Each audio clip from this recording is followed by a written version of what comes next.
Split Fiction is a Game of the Year contender, but more importantly, Split Fiction is a 10 out of 10 in the fun department. It's not a perfect video game by any means. You can easily talk about how the story is predictable and veers too much into the young adult territory, but when the game is so much fun to play, none of that matters.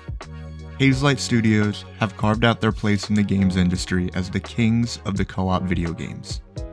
This was my first Hazelight game, and after rolling credits, I immediately downloaded the rest of their games to my PS5.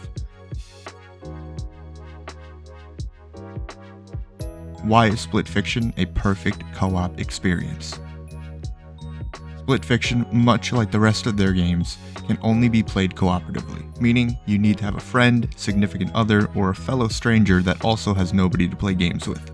Luckily, I had a friend who played It Takes Two and was super excited to play Split Fiction with me. And thanks to the game having crossplay, we didn't even have to leave the comfort of our own homes. I knew it was going to be a fun time playing with him, but I didn't expect to have this much laughter and awe while playing. In Split Fiction, one person plays as Mio, a sci-fi writer with a hard shell, and the other plays as Zoe, an outgoing and optimistic fantasy writer. Both show up at Raider Publishing to get their work published. Mio gets cold feet and tries to leave the machine, but it's too late and she gets pushed into Zoe's mind bubble thing, and that's all I'll say about the story. The rest of this video will be spoiling gameplay moments, so if you want to go in fresh, then do yourself a favor, drop a subscribe, and come back once you're done playing. The main story levels alternate between sci-fi and fantasy levels, but in each of these main levels are portals that go to side stories, and this is where Hazelight's creativity can be fully unleashed. The first side story takes all its inspiration from Dune, as it has you dodging enemies in the sand as you need to work together to distract the enemy to reach the next area, all culminating in a sandworm hide-speed ride. The next side story is one of the most hilarious levels in all of gaming, as you wake up in a barn as both players are now pigs. One has a flying fart ability and the other has springs that allow to become taller and reach higher places. You can also roll around in the mud because of course they made that a feature. Like every other level in the game, you'll each be doing different objectives to complete your part of the puzzle. Just when you thought running around as pigs was funny, you end the level turning into uncooked hot dogs as you need to grill yourselves, cover yourselves with some chup and mustard, and get in your buns. A hilarious and fun adventure that perfectly captures what a side mission could be. A chance to experiment new gameplay ideas in a wacky setting that doesn't affect the main experience at all. That's not to say the side stories are the stars of the show. The main levels are equally fun with more fleshed out, fully realized abilities and mechanics to learn. And that's really what is so impressive with Split Fiction. The first sci-fi world will have Mio using a cool cyberpunk sword that can teleport to specific parts of walls, floors, and ceilings to get to hard-to-reach areas. And Zoe has a whip that can grab onto items and throw them, pull levers, doors, or other mechanical things. You can use these skills in tandem to progress through the levels, and then use those same skills to take down the boss. Boss fights are cool spectacles that expertly utilize your abilities. They offer a moderate challenge that could be difficult for more inexperienced gamers, but for the most part, they're all fun, high-octane romps. From angry parking attendants, hydras, evil dentist, pinball machines, and even a duck. Yes, a duck. Split Fiction is oozing with creativity with their bosses. Split Fiction is not only a blast to play, but it's a beauty to look at. Each world that you enter will impress you with jaw-dropping visuals and incredible vistas, letting you and your co-op partner really soak in this incredible world that Hazelight has made. The sci-fi levels are heavily inspired by all the classic sci-fi works you know and love, and they are visual eye candy. But it's the fantasy worlds where Hazelight really shows off their talent. One level that I wanted to highlight is another side story, Mountain Hike. Mountain Hike was the first moment in the game where my jaw dropped as you were on a scenic mountaintop being helped along the way to reach the next destination by massive giants. The sense of scale and wonder is massive here, and the visuals are utterly insane. It feels so cinematic as you embark on this journey. This level capped off our first game session and was one of the countless visual delights of the game. One of the running jokes throughout the 15-hour journey was the amount of times I'd say, "Wow, this looks incredible," and the response would be something along the lines of, "Yeah, the entire game is beautiful." The way Hazelight uses both the third-person and 2D perspectives is so impressive, and the way the camera transitions from each perspective is especially incredible. Split Fiction felt perfectly paced as you keep jumping from one gameplay experience to the next. This game, like Astrobot, is one giant love letter to video games. Countless references to iconic game series from Dark Souls to Assassin's Creed to SSX. The fun just never ends.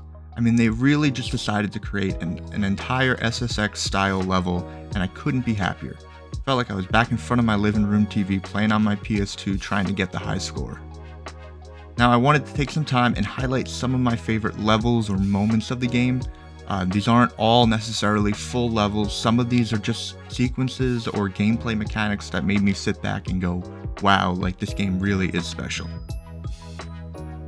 So starting off, in Chapter 3, Mio can transform into different animals, including a fish and a monkey that can use overgrown vines to use as monkey bars, while Zoe turns into a Groot-like creature that can transform Mother Nature to her desire. She could also turn into like a Tinkerbell-looking character, but I think the Groot creature is more impressive. The game switches to a full screen perspective as Mio is the only character physically on screen while Zoe is helping provide safe passage. This sequence then turns into a 2D perspective as the game pays homage to Donkey Kong Country as you jump from vine to vine and Zoe shoots you out of plants, acting as the shooting barrels from Donkey Kong. We then transition to an underwater stealth sequence to escape from some killer sea creatures. As a big Donkey Kong Country fan, this was just so much fun to play. Sticking with Chapter 3, we have another side story. Yeah, it's becoming apparent that the side stories are can't-miss affairs. In this one, you enter a game show. The objective is to toss a bomb back and forth with each other until you reach the goal and deposit the bomb into the container. You go through a few rounds, but it's the final round that really cranks up the challenge. It starts to get really hectic, and the coordination required to navigate the course while passing the bomb back and forth was so much fun and offered a lot of great laughs. It was just a really simple and fun little minigame to break up from the main chapter level. As I was going through all my footage, it's become clear that Chapter 3 was a big highlight for me, because another standout moment was when you meet the Monkey King. Instead of a traditional boss fight, it turns into like a Dance Dance Revolution type minigame, as you have to follow what blocks the Monkey King wants you to jump on. Then it turns into a Congo line, as you each have to gather all of your monkeys that match your color without breaking up the other person's line. And it all culminates with a Simon Says-like dance-off. There's little to no challenge here, but it was such a welcome surprise and continued to show how varied the gameplay is here. We move on to Chapter 4, where we are dropped into a red versus blue Halo-inspired world, even complete with a fucking Sergeant Johnson looking character. Both characters have dual-wielding machine guns and secondary ability that causes an explosion to the color that matches the player. We get to the parts where there are red and blue walls blocking the path, and when you use your secondary abilities, it opens up holes in the walls to move through, kind of like portals. The way they have you use this ability throughout the chapter is really creative, as it's used for both combat, puzzles, and traversal. From high-speed rail sections to intense combat, it was a gameplay and visual delight. The level then turns into a 2D twin-stick shooter. The platforming puzzles here were really cool, using the portals to jump through, and the boss fight was so over the top and chaotic. What can I say? I'm a sucker for 2D games, so this really worked for me and was a major highlight for me. Just when you thought this level couldn't get any more wacky, there's also a high-speed jet ski sequence in this level that took me back to the days of playing Splashdown on my PS2. Does anybody remember playing Splashdown on the PS2? I swear, this was a real game. Go look it up. Go back to a simpler time where we played jet ski racing games. We need to bring those back. I mean, I'd probably be the only one playing them, but bring them back for me. Chapter 4 has a side story that sees Mio and Zoe racing each other in a friendly contest using kites to propel themselves into the air. Going from simply grappling from kite to kite to then having to stay in wind tunnels to reach the finish line was a ton of fun and gave us a brief break from the run and gun main chapter. And also, this is like one of the few times in the game where you're competing with each other, so that was fun. Staying with Chapter 4 and their side stories, I have to mention The Notebook, a hand-drawn 2D platformer where the level is drawn out and narrated as you navigate the level. the person I played with, this was his favorite level in the game, and I would play an entire game in this animation style, complete with Sonic the Hedgehog references and a hilarious boss fight that lets you choose the enemy. And of course we immediately chose the duck, because who the hell wouldn't choose the duck? The level ending with the third person portion was so visually stunning, and I'm now demanding a fully fleshed out video game in this art style, with both 2D and 3D gameplay sections, please. Chapter 5.